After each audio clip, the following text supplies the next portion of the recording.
Number one, thank you. In progress. There you go. Two things.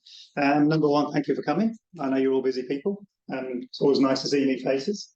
And number two, I'm going to talk quite slowly. Number one, because it gives you the chance to tell me to stop if I'm not clear, and also because my throat is a bit wavery today because of a long flight, so my voice is going up and down a little bit. Hence the coffee. So if I seem a bit wavery or you lose me, just put your hand up and tell me to stop, and I'll go back. See you when then. So what I'm going to talk about today is the work we've been doing with Chameleon. This has been an ongoing project for a number of years now. Owen and I are from Cambridge in the UK, which is where SPT is based.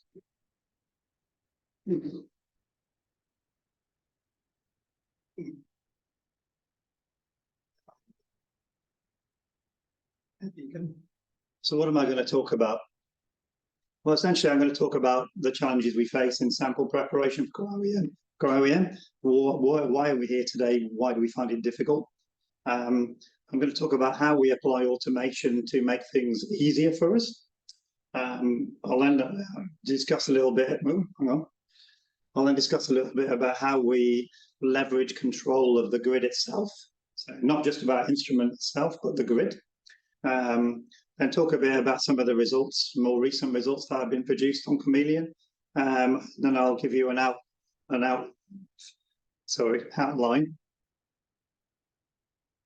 of some of the work we're doing now, which you can't see at the moment, but will come soon. That's mainly around new grids and some other technology.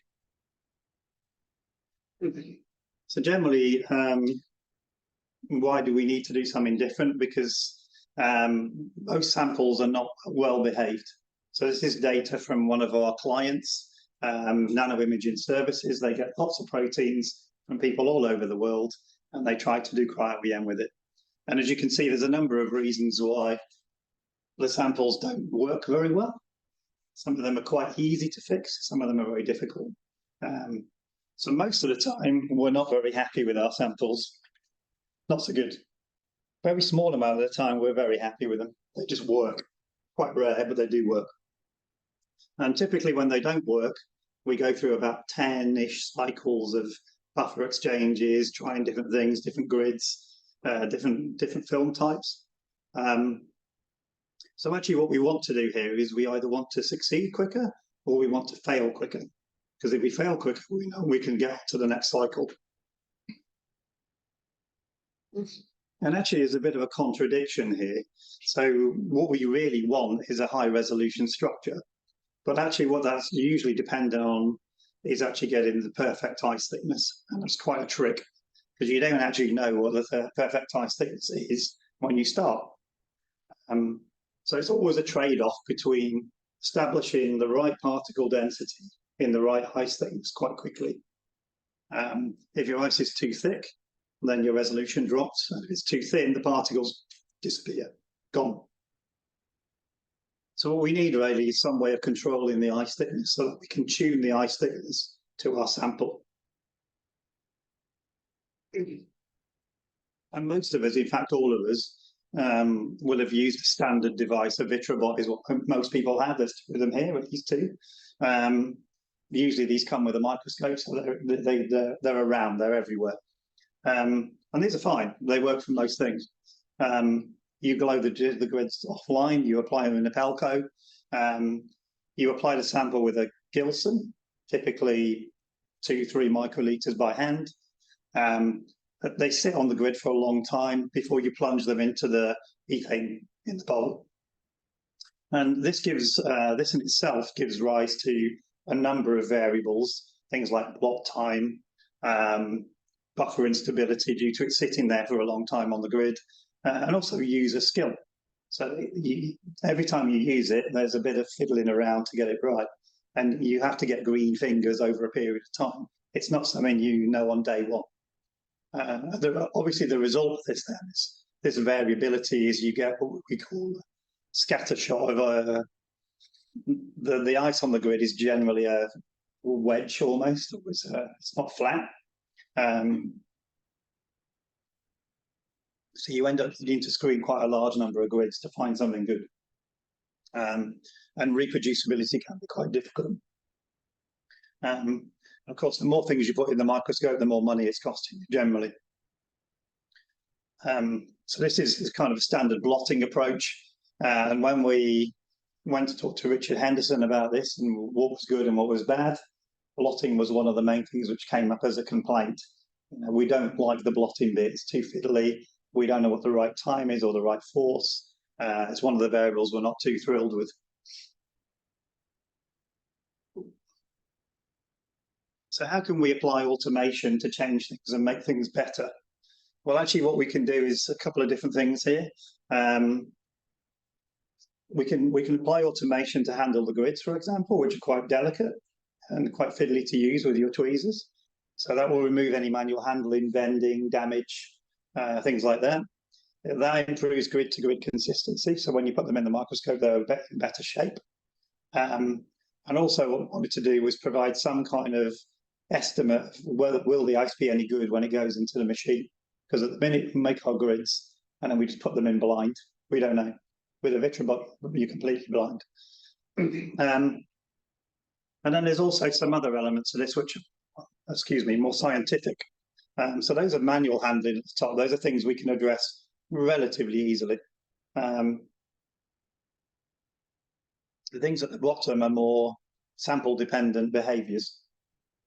So these are things like controlling the ice thickness and reducing the amount of time that the sample spends interacting with the air-water interface, which damages the samples. And that interaction happens on a very fast time scale. So fast, in fact, it's probably sub-millisecond. It's the number of interactions that you want to reduce.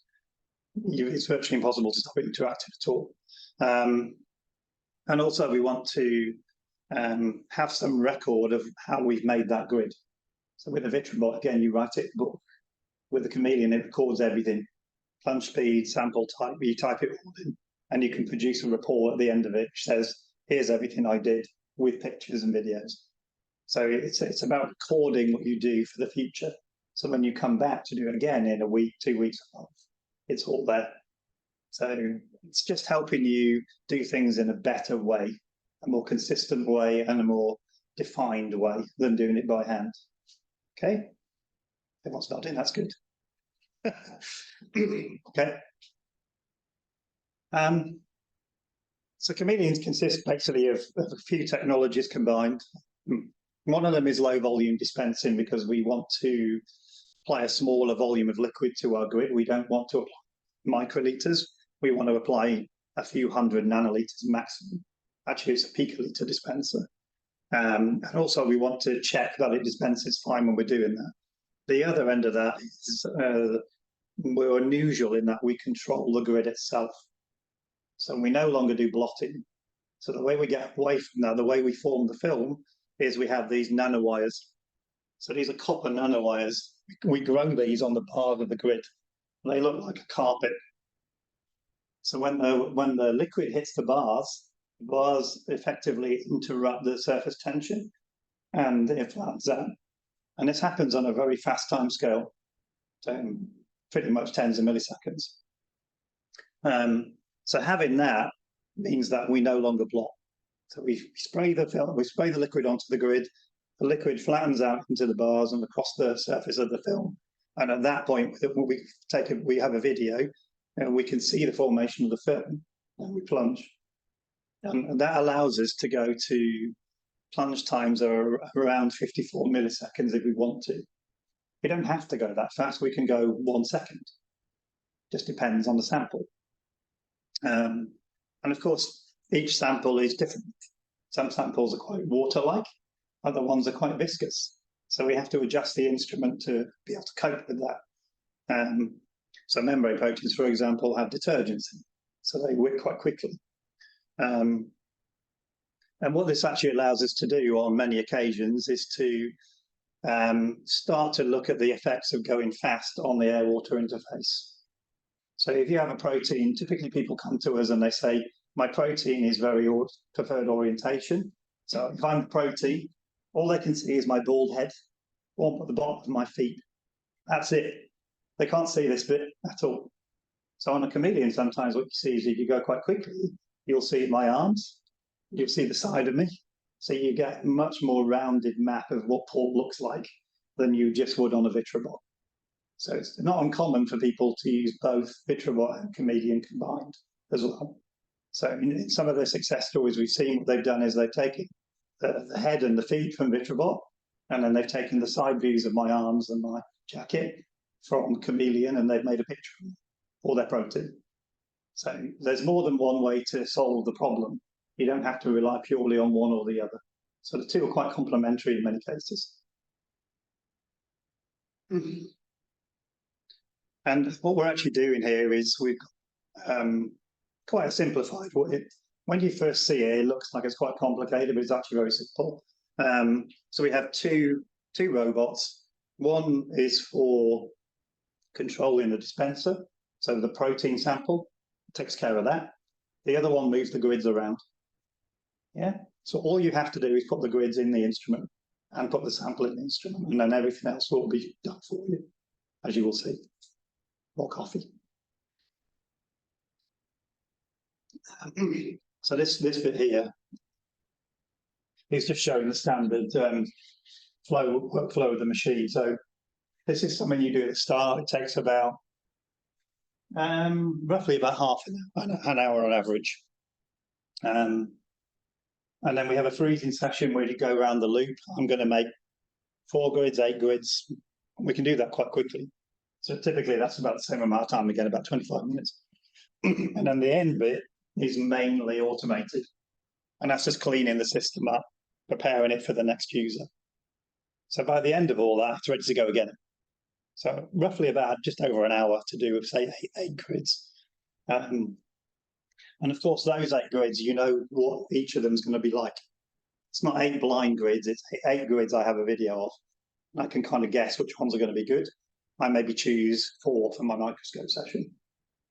Yeah. And you'll see when Ivan shows you the system, how the robots and the tweezers and the cameras interact to make it more easier to do.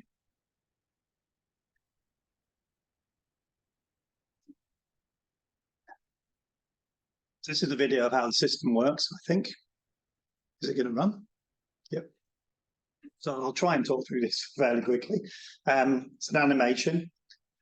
So here's the 2 robots. Tweezer robot on the left, dispenser robot on the right. Excuse me. The cryogen drawers underneath to keep everyone safe. It's locked away. Ethane cap is temperature controlled, so it doesn't freeze. Then we have a number of cameras which help us to understand whether everything's fine. We do the glow discharging on the system. So does it do it for you? So first thing we do is pick up the sample, rather obviously. We typically aspirate around 3 microliters. We then wipe the nozzle to make sure there's no fluff on the end, and we run it past the camera to make sure everything's good. Typically it'll look a bit like that. That's an idealized case.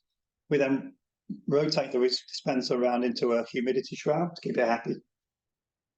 We then pick up one of our self-wicking grids. You can put up to 8 in at once. This is done automatically. It will put it in the glow discharger. We typically glow as a start point for about, say, 20 seconds, 30 seconds max. And I'll explain why we do that after the video. Once it's been glow discharged, we then do a test stripe on the grid. We only put a stripe on. We don't fill the whole grid. We put 1 stripe, and then we watch how it behaves. So this is us learning about how our sample behaves on Chameleon. We then run an algorithm, and it tells us how fast to plunge. So once we're happy with that, we'll plunge into the ether, put another stripe of the protein on and freeze it.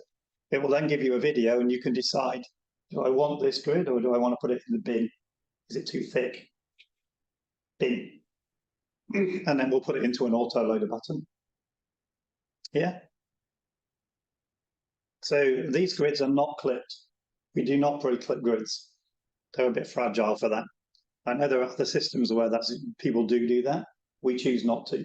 And the other reason not to do it is because you still have the option then to put it into a side loader microscope if your screening microscope is older. You can still use the old scopes. So that's a video of roughly how Chameleon works. This is a bit more abstract, so I think this is where it's different to Vitrobot, and this is a little bit where people sometimes struggle with the concept. So there's a couple of different ways we can change the ice thickness on the grid. One is to go faster. So if the liquid's on the grid less time, then it spends less time going into the bars and the ice is thicker. So the faster we go, the thinner the ice generally. The thicker the ice. And then the other lever we can pull is if we want really thin ice and to go fast, we just apply more glow discharge. So if we start at 30 seconds glow discharge and the ice is too thick, if we then put more glow discharge on the next grid, it'll be thinner. So these are the two levers we can pull. So typically what people will do is they will make some grids at 30 seconds glow discharge, one concentration, look at those and go, okay, the concentration's good, but the ice is too thick. I need a faster grid. So they go back to the Chameleon on the afternoon, do more glow discharge, maybe another 4 grids, and then put them in and go, yeah, perfect, next. So it's a play-off between these two things, plunge speed and glow discharge, which allows us to influence the ice thickness. And what that means is you can tune it for your protein, which is very unusual. Yeah, I know it's a bit strange and a bit weird. Feels strange because on the Vitrobot you don't think like this. You just put it on and hope for the best. And what this looks like on the video is even a bit more strange. So a really thick stripe looks like this. These ones are quite thick. You can clearly see the stripe on the grid. It's these very narrow holes here. As we get faster and faster, it begins to disappear. So you can't actually see it, some of these very fast speeds. The computer can see it, but you can't. So what we want is to go right down to that end generally to get really thin ice. You don't have to worry about whether you can see it. As long as it's there, we're good, and you'll be able to see it in the atlas. One of the other questions which comes up is, how many squares am I going to get that are useful? Some typically between about 20 and 40.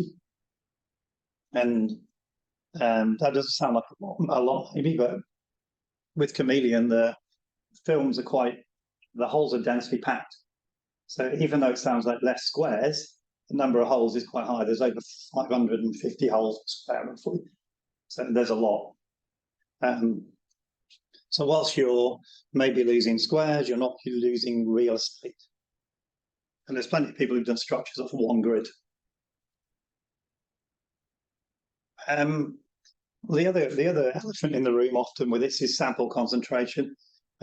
This is quite a systematic study done by Talia from MIT and Miriam, who now works for us actually, on a very fragile protein, which was a ring structure. So whenever prepared on the Vitrobot, the rings were missing bits. They always had a little bit that fell off. And it was only when we went to Chameleon and went really quick that we got consistent ring structures. And they were, I think this is RNER, I think the protein's RNER, so ribonuclease reductase. The take home from this slide, I think, is in order to be able to go that fast and get the right particle density, Talia needed quite a lot of protein. Yeah. So the faster we go, the more protein concentration you need. Yeah. So if we're at 0.5 megamil on day 1, and you want to go really fast, we might be at 2, 3, 4 mg per mil. So it's worth bearing in mind how much you need. We are doing something about this, and I will explain in a minute about how we bring that down to a lower concentration again. However, what we also see with Chameleon quite frequently is that the actual quality of the structures and the data is higher. So you need less part. Once you've got your data, you actually get to the answer much quicker because the proteins are in a better state. So if you look at the small graph on the top right, the actual number of particles picked and retained per grid is very high against the Vitrobot grid, even the fast ones. I think that's all I'm going to say on that, I think. So this was a good example of going fast to avoid things falling apart because of air-water interface problems. You don't always have to go this fast. It's a bit of a misnomer, I think, if you think about a Vitrobot, how long it takes me to put stuff on and then plunge, it's probably multiple seconds. So even going 100 milliseconds is an order of magnitude faster. So you don't need to go this fast all the time. This is just a rare case, an extreme case if you want. So the other question then is, if we can control the ice thickness with a machine and do different things, can we make the film better? Can we do something a bit more quicker with the grid? Can we be different? And one of the ideas that we came up with was using different hole sizes on one film, because we often do one hole size, then we do another one, then another one. It makes no sense. So these will be released probably in the next 2 months. We don't have them with us today, unfortunately. So the idea here is you just can assess different ice thicknesses and different hole sizes against your protein on a single grid. And then you choose the one you think is best for the follow-up experiment. So within 2 rounds, you've got the right hole size for your protein and maybe 4 grids. So it's quick. And this is now in, don't think it's in EPU yet, but it is in some of the other processes, it's in some of the data collection packages. And yeah, I don't have the follow-up data for this. Actually, I'm not sure I do. Oh yeah, I do, yeah. Okay. So this isn't perfect data. So to take it, this is too much data on a slide, to be honest. This is some stuff done by Miriam. It's work on ribosomes and looking at the angular distribution and the resolution and various other things. And the reason I say it's not perfect is because we don't have a comparable number of particles. There's some variability here in the data. However, what we do see are some subtle differences in the angular orientations. This is one grid with different hole sizes. So from the one grid, we can already see differences in the data coming off. We can see resolution differences, we can see orientation differences.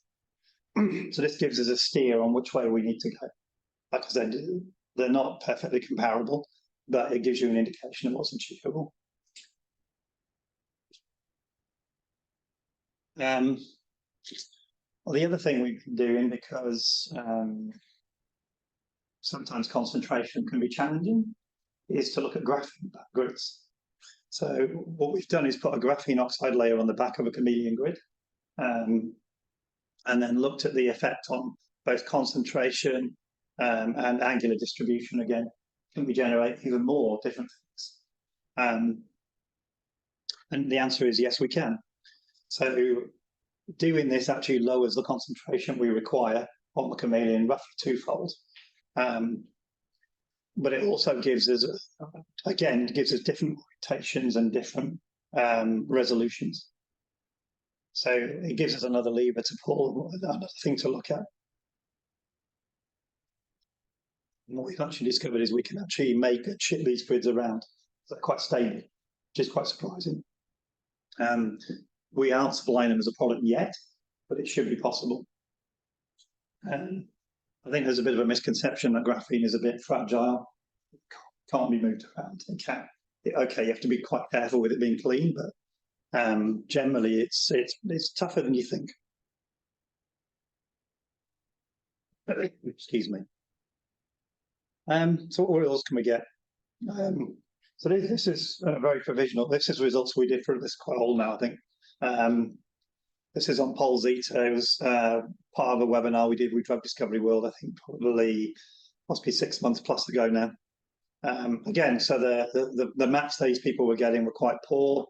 The 3D models were looking a little bit ropey. Mainly the data was anisotropic, couldn't do it. So bringing this protein to a Chameleon they were basically stuck. Couldn't get beyond 5 angstroms. And typically what you do if you've got orientation problems or you're stuck is you start tilting grids. That's what people do. They get their Vitrobot grids and they start tilt acquisitions. But even doing this didn't work. So they basically were left with very few particles. The resolution improved to about 4 angstroms, but we're still stuck. So the brute force method, which we're all used to, just collecting loads of data and throwing loads away, wasn't working. However, kept this through a Chameleon a couple of times. First time got us to 3.5 with far less particles. And the second time, if you add the two data sets together, down to 3.2. Yeah. So again, it's just benefited from going that bit quicker, being handled in a different way, different grid. And this time we're keeping about 75% of particles rather than 17. So this protein really likes Chameleon. Made a big difference to it. They don't all work perfectly on it. That would be a lie. And that's cases when you combine it with the Vitrobot data. The other one, which was out fairly recently, is from Scott's publication. So this is work on GrowEL, so basically chaperonins. How do we make sure proteins fold correctly, or if they're misfolded, how do we correct it? So these things are huge. So what Scott did here was he used a number of non-hydrolyzable analogues to lock the GrowEL in various states, and Rubisco is a test protein. So basically, these green blobs are different states of Rubisco, unfolded or in different states of folding. And this, using a Chameleon, this generated a whole array of different locked examples of states of the protein. The most interesting one, actually. So that the protein is kept within the chamber of GrowEL, and this is where the refolding of the misfolded protein takes place. Before, it was always thought that everything took place in one half of it, and nothing was ever seen in the bottom half. Here we can see there's actually density, although it's quite low, 30%-ish. There's something going on down here as well, which you've never seen before. So there's two ways you can take that. Either the other one does have an occupancy of something, or this is being stretched in and out. So actually, it's quite an interesting result. And this is, I think this will be published in PNAS in the next month, maybe 2. So these have never been seen before, these states.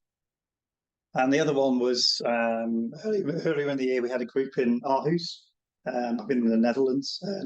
Denmark. And they were using it to look at novel states of IgE. So the Chameleon was able to track these unusual states of IgE, and everyone's interested in antibody states now because they become biologics.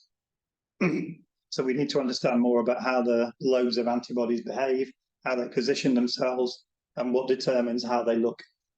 So the only way to find these is to, again, go quite quickly. You lose them otherwise. So we're beginning to see more and more publications for Chameleons. So in the early days, it's quite slow because everyone was working on COVID. So all the early publications were COVID spike. And now we're moving away from COVID. We're getting more and more interesting research. Not that COVID was boring. We're just boring. We're just all bored of talking about it. So at the moment we have, I haven't quite updated this. We've got about 40 Chameleons out there in the world, spread across China, USA. There's one in Japan, all over the world. One here. We're now doing all the training and installation in under 2 months. During COVID, it was long. On average, we need to visit each one roughly 2 or 3 times a year, which for a brand new machine is actually not bad. And we have accessible programs for a bit like we're trying to do here. We have these running at contract research organizations like NIS. You can access them through NIH and through academic facilities in Europe and the UK. So we have ways to go to Chameleon without actually having a Chameleon. The last thing I'm going to say is because we capture a lot of data on Chameleon, which you wouldn't get on a Vitrobot, what we want to then do is to harvest that data.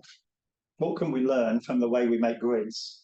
How can we use AI and ML to optimize that more quickly? Do certain proteins work in certain ways on a grid? If I'm using a membrane protein, does it always need this buffer or this buffer? Does it need this additive or not? People guess, I don't know. But theoretically, we can data mine Chameleon databases and find which systems work for what. And this is work we started in conjunction with the RFI in Oxford. So it works as a little widget, which we haven't released yet.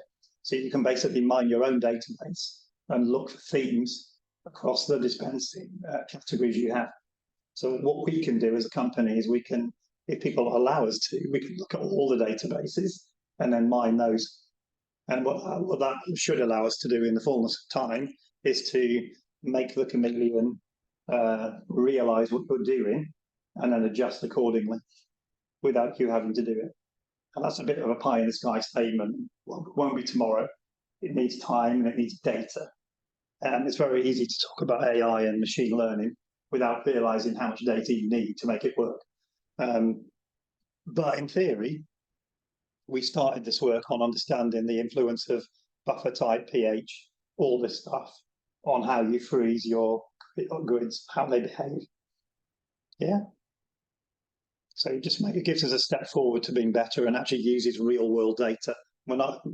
This is proper proteins. This isn't test proteins, these are real proteins. Okay, I think that's probably enough waffle from me. Are there any questions, any uncertainties about it? Did I speak too quickly?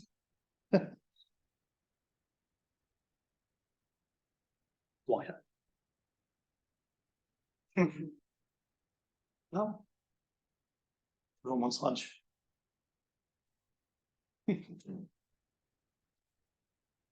So it can take time to digest that. I'll be around all day, but I'm around all week. Come and find me and ask me if you're not sure. I can explain something, or if you have a more general question about cryo, I'll try and answer that. That's my crystallography. You can ask me about crystallography if you want. So, yeah, if you think of something as we go through the day, please ask myself or Ivan. We'll try to answer it. I realise it's a bit different from the normal way you work. It might take a little time to digest. How we work is different. It's not worse. It's definitely a new way of thinking and a new way of working. So yeah, so it's worth considering Chameleon, even if you have a sample that you're fairly happy with, which doesn't quite give you what you need. There's no reason you can't combine Chameleon data with VitraBot data to get you the answer you need.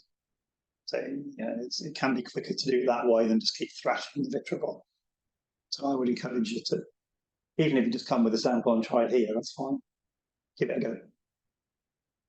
Yeah, that's fail or fast win, either way. Okay.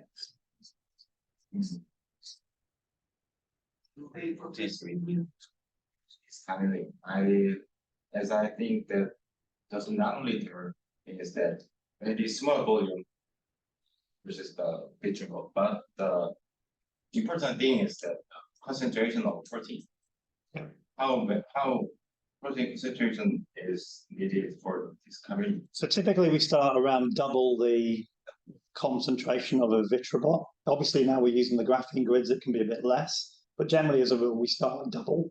And the reason we start at double is because people don't come to Chameleon and go, I'm going to go really slowly. Everyone comes and goes, let's go fast. It's kind of a knee-jerk reaction.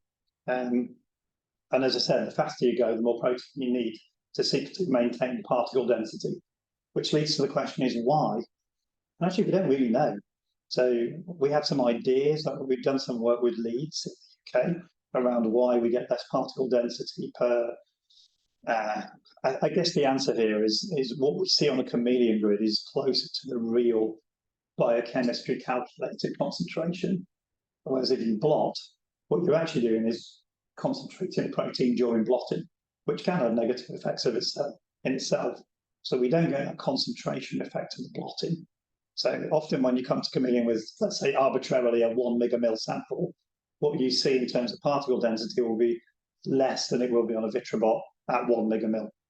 And that's not because it's not 1 megamil, it's because we're not getting the concentrating effect of the blotting pepper. You're not sucking it all in. Yeah. Think about what you put on a VitraBot grid, you put an ocean of stuff, and then you basically, so all the fish in the ocean are all there, and then you're squeezing the fish into less and less water.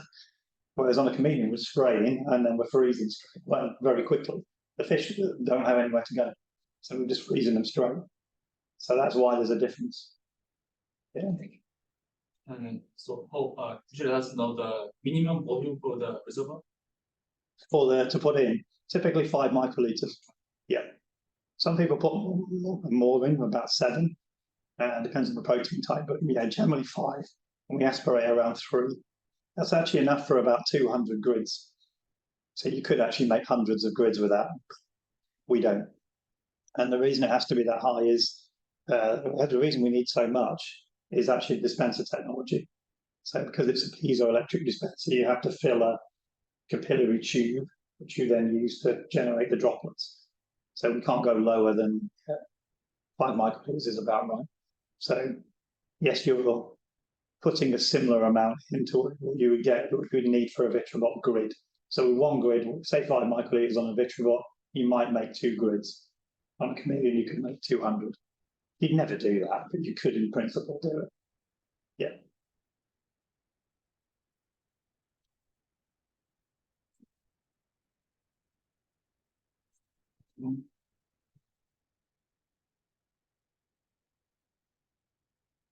It should come together a bit more when you see the machine. You'll see it, kind of now I've explained it, you'll see a bit more about how it works. But yeah, those are the key things to think about. If you want to come to a Chameleon, think about protein concentration I need, and think about what problem am I trying to solve. That's the key one. Is it orientation? Is it dissociation? Is it aggregation? Yeah. So naively, sometimes people think Chameleon will solve all my problems. No, it won't. Yeah. A bad sample is a bad sample. Trust me, I've been doing this for 30 years. Bad sample cannot be improved by automation generally. Yeah. And there's another question from the online session. Yeah. Yeah. I read it. Thank you for your great presentation. I might have missed, but it seems that very small portion of grid squares are covered with protein solution, which will waste rest of other squares. How many grids are covered with samples with single spray, and is it possible to spray multiple times for a single grid? No. One time. That's something we might look at in the future, I think. But if you want to go fast, you can't apply multiple stripes yet. Yes, you do get 1 stripe. As I said, you'll get 20 to 40 squares. And that should be enough if you get it right. Yeah, we're not covering the whole grid.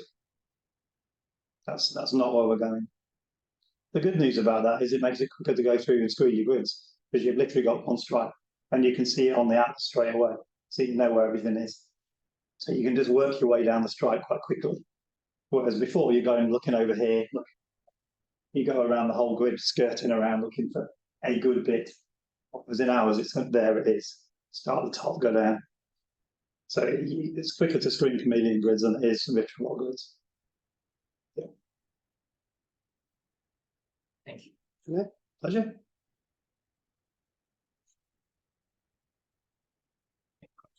데모 세션은 1시간 이상 진행되기 때문에 내일 저희가 식사를 12시 반부터 도시락이 올 예정이에요. 12시 반부터 사시고 1시 15분부터 데모를 할 예정입니다. 자유롭게 좀 기다리시면서 저희가 데모 선택해 주시면 됩니다.